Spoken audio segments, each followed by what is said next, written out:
Hello and welcome to channel again guys, this is Shaurya Awasthi. तो video start करने से पहले अगर आपने एक्सेंचर ड्राइव की प्लेलिस्ट चेक नहीं की है, do check it out. Also for more technical updates and job opportunity आप व्हाट्सएप चैनल ज्वाइन कर सकते हैं, उसका भी लिंक नीचे डिस्क्रिप्शन में दे रखा है मैंने।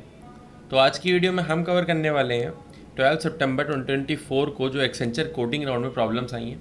ठीक है, तो a big shout out to all the contributors again, क्योंकि मैंने ये सारी प्रॉब्लम्स कंट्रीब्यूशन फॉर्म से पिक की हैं। अगर आपको नहीं पता है कंट्रीब्यूशन फॉर्म क्या है तो आप अपनी स्क्रीन पे स्क्रीनशॉट देख सकते होंगे।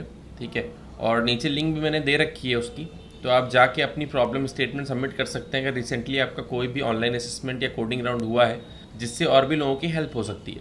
ओके, सो टोटल प्रॉब्लम्स जो मुझे मिली हैं कंट्रीब्यूशन फॉर्म से वो हैं 4। ठीक है, तो मैंने ब्रेक किया है इनको 2 पार्ट्स में। ठीक है, तो 2 वीडियोज़ आएंगे इसके, ये पार्ट 1 है। ठीक है, तो इसमें 2 प्रॉब्लम्स कवर हुई हैं, बाकी की 2 पार्ट 2 में होंगी। ठीक है, सो डायरेक्टली जंप करते हैं अपनी प्रॉब्लम 1 पे। तो प्रॉब्लम 1 यहाँ पे क्या है, सेम है बिल्कुल हैप्पी नंबर जैसा। लीड कोड का एक प्रॉब्लम है हैप्पी नंबर। ठीक है, एक ईजी प्रॉब्लम है ये भी। ठीक है, तो इसमें क्या है, इसमें हमें एक ऐसी एल्गोरिदम लिखनी है और चेक करना है कि नंबर हमारा हैप्पी है कि नहीं। ठीक है, so a happy number is a number defined by the following process. हमको कुछ फॉलोइंग प्रोसेसेस करने हैं, फिर डिफाइन करना है कि हैप्पी नंबर है कि नहीं। ओके, सो प्रोसेस समझते हैं कि क्या है। हमें स्टार्ट करना है with a positive integer replacing the number by the sum of squares of its digit. मतलब एक नंबर से हमें स्टार्ट करना है, फॉर सपोज 23। ठीक है, हमें उसको रिप्लेस करना है। 23 को रिप्लेस किससे करेंगे, 2 का स्क्वायर प्लस 3 का स्क्वायर। ठीक है, फिर हमें क्या करना है, repeat the process until the number equals to 1। जब तक नंबर हमारा 1 नहीं बन जाता तब तक प्रोसेस को रिपीट करते रहना है। और it loops endlessly in a cycle which does not include 1। अगर 1 नहीं आएगा तो एक साइकिल में घूमता रहेगा। ठीक है, अच्छा हम पकड़ेंगे कैसे कि वो साइकिल में घूम रहा है, तो हम क्या करेंगे, जितने भी हमारे n की वैल्यूज जैसे जैसे चेंज होती रहेंगी, हम सारी वैल्यूज़ को एक सेट में स्टोर करते रहेंगे। तो जब भी हमारी कोई ऐसी वैल्यू आएगी जो ऑलरेडी आ चुकी है पहले, इसका मतलब है लूप हमारा यहाँ पे आके एंड हुआ और ये लूप बार बार घूमेगा। ठीक है, तो वहाँ पे हम उसको फॉल्स रिटर्न कर देंगे। ठीक है, यहाँ पे लिखा है अगर हमारा 1 पे एंड होता है तो वो हैप्पी नंबर है। क्लियर है, और वरना हमको फॉल्स रिटर्न करना है। क्लियर है, तो देखते हैं एक बार एग्जाम्पल। तो फॉर एग्जाम्पल यहाँ पे है 19, n इज इक्वल्स टू 19 है और ये ट्रू रिटर्न कर रहा है। तो देखते हैं क्यों। स्टार्ट किया हमने 19 से। क्लियर है, तो हमने अपने हैश सेट में 19 स्टोर कर लिया। ठीक है, फिर हमारा आया 9 और 1 का जब दोनों का स्क्वायर करके ऐड किया तो आया 82। हमने 82 स्टोर कर लिया। फिर हमारा क्या आया 68, तो हमने 68 स्टोर कर लिया। उसके बाद 6 और 8 का स्क्वायर किया हमने, तो हमारा 6 जा कितना आया 36 एंड 8 जा आया हमारा 64। तो इनका सम करेंगे तो आएगा 100। अब 100 को हमने अगेन स्टोर कर लिया। ठीक है, अब 100 के जब डिजिट्स का स्क्वायर करेंगे तो वो 1 आएगा और 1 आते ही हम इसको ट्रू रिटर्न कर देंगे। ठीक है, और यहाँ पे सेट में कोई भी वैल्यू रिपीट हुई भी नहीं है। ठीक है, अगेन एग्जाम्पल 2 हम जरा चेक करते हैं, ये फॉल्स रिटर्न कर रहा है। यहाँ पे स्टार्ट हुआ है 2 से। अब यहाँ पे देखें अगर 2 से स्टार्ट हुआ, ठीक है, यहाँ मेंशन जो मैंने कर रखा है, we have to store the calculated values. ठीक है, कहीं ना कहीं तो स्टोर करनी पड़ेंगी, तो उसके लिए हम यूज़ कर रहे हैं हैश सेट। ठीक है, तो हमने हैश सेट बनाया एक। ठीक है, इसको हम C++ में अनऑर्डर्ड सेट भी बोलते हैं। ठीक है, तो 2 सबसे पहले आया, हमने स्टोर किया यहाँ पे 2, देन हमने 4 स्टोर किया। ठीक है, देन हमने 16 स्टोर किया। ठीक है, उसके बाद हमारा 37 आया, हमने 37 को स्टोर किया। फिर अगेन हमने सेम प्रोसेस किया तो हमारा 58 आया, हमने 58 को स्टोर किया। फिर हमारा 89 आया, हमने 89 स्टोर किया। फिर 145 आया, हमने 145 स्टोर किया। फिर हमारा 42 आया, हमने 42 स्टोर किया। फिर हमारा 20 आया, हमने 20 को स्टोर किया। फिर 20 को जो हम कर रहे हैं यानी 2 का स्क्वायर और 0 का स्क्वायर, तो वो हमारा 4 आ गया। 4 हमारा पहले से प्रेजेंट है।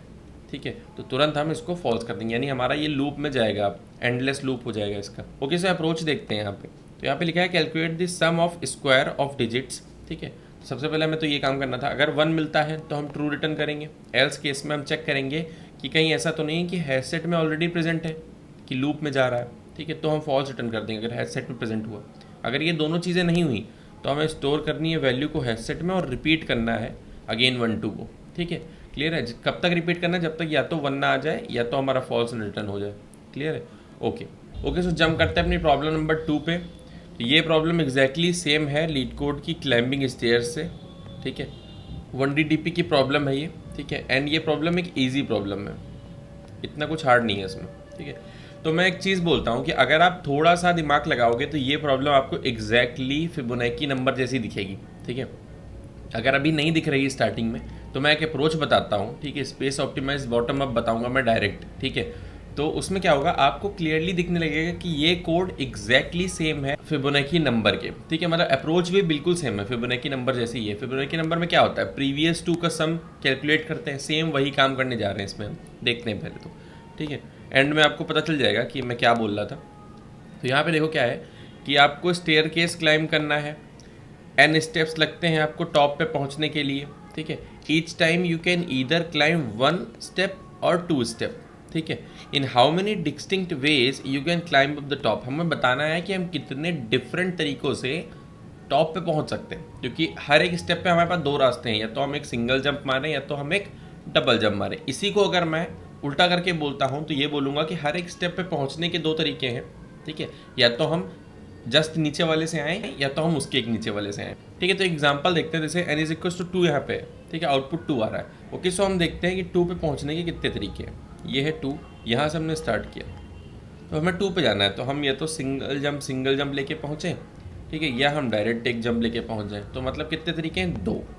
सिमिलरली 3 पे पहुँचने के कितने तरीके हैं वो भी देखते हैं।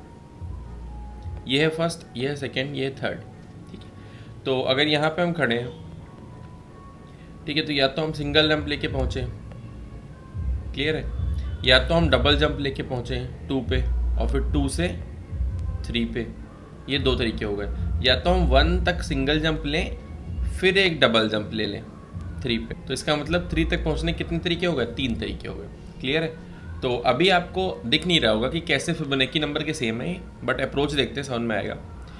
तो ये हम अप्रोच की बात करेंगे। यहाँ पे हमने स्टार्ट किया यहाँ से, क्लियर है। अब हमें बताना है कि कैसे, यानी कितने डिफरेंट वेज लगेंगे हमको n तक पहुँचने के लिए, कितने अलग अलग रास्ते हैं n तक पहुँचने के, ठीक है। या तो हम सिंगल जंप कर सकते हैं या तो हम डबल जंप कर सकते हैं, इतना तो आपको पता है। तो अगर मैं बात करूँ स्टेप नंबर 1 की, तो स्टेप नंबर 1 पे पहुँचने के कितने तरीके हैं भाई, एक सिंगल जंप लेके ही पहुँचेंगे आप, क्लियर है। ओके, तो हम सिंगल जंप लेके पहुँचेंगे, यानी इसका मतलब है स्टेप नंबर 1 तक पहुँचने के लिए कितने तरीके हैं, सिर्फ एक, ठीक है। उसके बाद आते हैं हम स्टेप नंबर 2 पे। स्टेप नंबर 2 पे पहुँचने के कितने तरीके, मैं पहले ही बात कर चुका हूँ उस बारे में। स्टेप नंबर 2 तक पहुँचने के लिए कितने तरीके हैं, 2 तरीके हैं, ठीक है, क्योंकि 1 पे पहुँचने के लिए एक तरीका हो गया। स्टेप नंबर 2 पे पहुँचने के लिए कितना है, या तो हम 1 के थ्रू जाएं या तो हम डायरेक्ट जाएं, ठीक है। तो कितने तरीके हो गए टोटल तरीके हो गए 2, ठीक है। तो हम लिखते हैं यहाँ पे 2। अब हम देखते हैं स्टेप नंबर 3 पहुँचने के कितने तरीके हैं। तो मैंने क्या बोला था कि अगर हम इसी चीज़ को उल्टा लेके चले तो हमारा क्या होता है कि हम स्टेप नंबर 3 कितने रास्तों से आ सकते हैं। तो स्टेप नंबर 3 हम एक तो डायरेक्टली 2 से पहुँच सकते हैं और एक हम 1 से पहुंच सकते हैं, ठीक है। तो अगर हम बात करें 2 की, तो 2 तक आने में कितने रास्ते थे, 2। 1 तक आने में कितने थे, 1। इन दोनों को अगर हम ऐड कर दें, ठीक है, तो हमारा कितना बनता है, 3। तो यहाँ पे हो जाएगा 3। क्यों ऐसा होगा, क्योंकि 2 तक आने के 2 रास्ते हैं, फिर 2 से एक सिंगल रास्ता है, यानी सेम ही है। मतलब 2 तक आएंगे हम, उसके बाद जिस वाले रास्ते को हम फॉलो कर रहे होंगे उसी को फॉलो करके आगे बढ़ जाएंगे। यानी 2 रास्ते, हम 2 वाले रास्ते से अगर हम आए तो 2 रास्ते लगेंगे हमको 3 तक पहुंचने के लिए।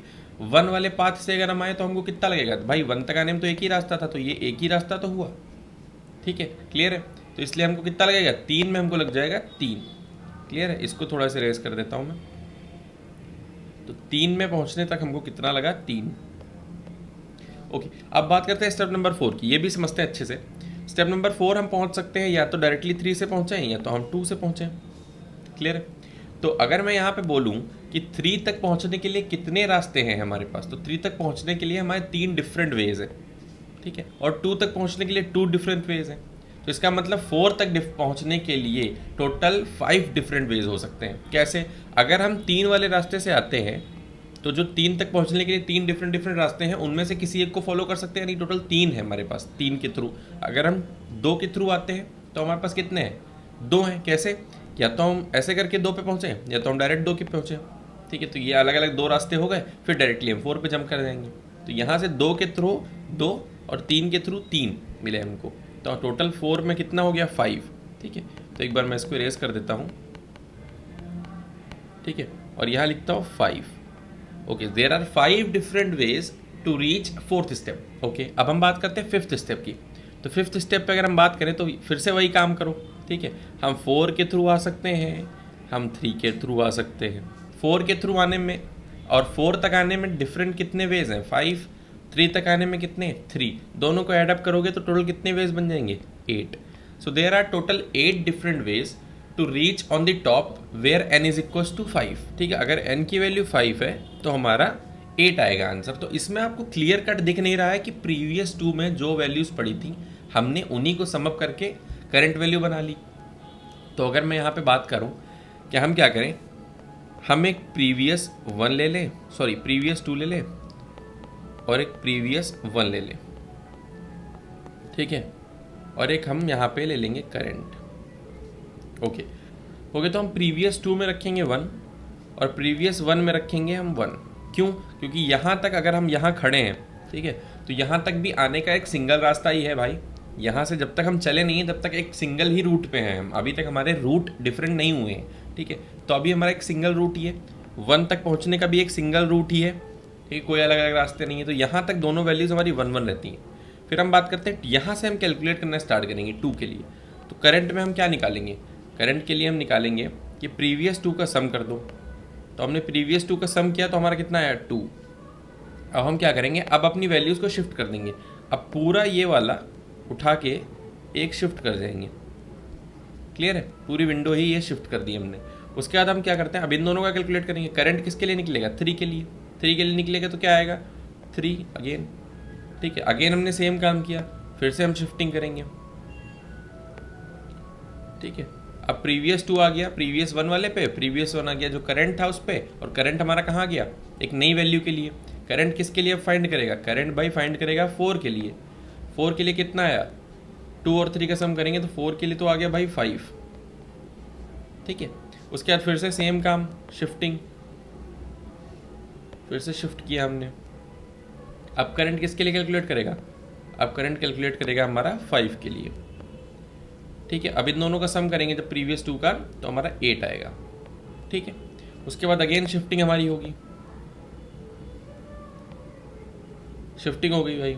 अब जब शिफ्टिंग हो गई तो हमने देखा कि अब हमारा कोई भी वैल्यू नहीं है क्योंकि n की वैल्यू तो 5 थी, यहाँ पे तो कोई वैल्यू है नहीं हमारे पास, ठीक है। तो अब हमारा यहाँ पे टर्मिनेट करेगा लूप और फाइनली हम क्या रिटर्न करेंगे? फाइनली हम रिटर्न करने वाले हैं प्रीवियस 1 में हमारी फाइनल आंसर स्टोर्ड रहेगा, वो है हमारा 8।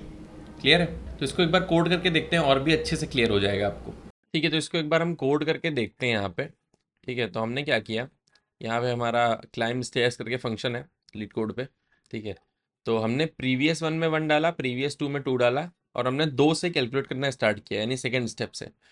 हम क्या कर रहे हैं, int current is equal to previous, दोनों का सम कर ले रहे हैं, फिर प्रीवियस 2 को प्रीवियस 1 पे शिफ्ट कर देना और प्रीवियस 1 को करंट पे। क्लियर है? जैसे हम शिफ्टिंग कर रहे थे तीनों विंडोज़ की, ठीक है। करंट ऑटोमेटिक हमारा नया ही डिक्लेयर होता है यहाँ पे, तो करंट को शिफ्ट करने का कोई फायदा है नहीं, ठीक है। फिर हम क्या कर रहे हैं, एंड में यहाँ पे प्रीवियस 1 को रिटर्न कर दे रहे हैं, ठीक है। ओके, यहाँ पे एक और एक्स्ट्रा लग गया है, ठीक है। तो अगर आप देखें यहाँ पे तो सिर्फ एक डिजिट चेंज करने से, सिर्फ एक डिजिट चेंज करने से यहाँ पे फिबोनाची का बन जाएगा और सिर्फ इसको 1 करने से ये कोड हमारा क्लाइंबिंग स्टेयर्स का बन जाएगा। एक बार रन करके देखते हैं इसको।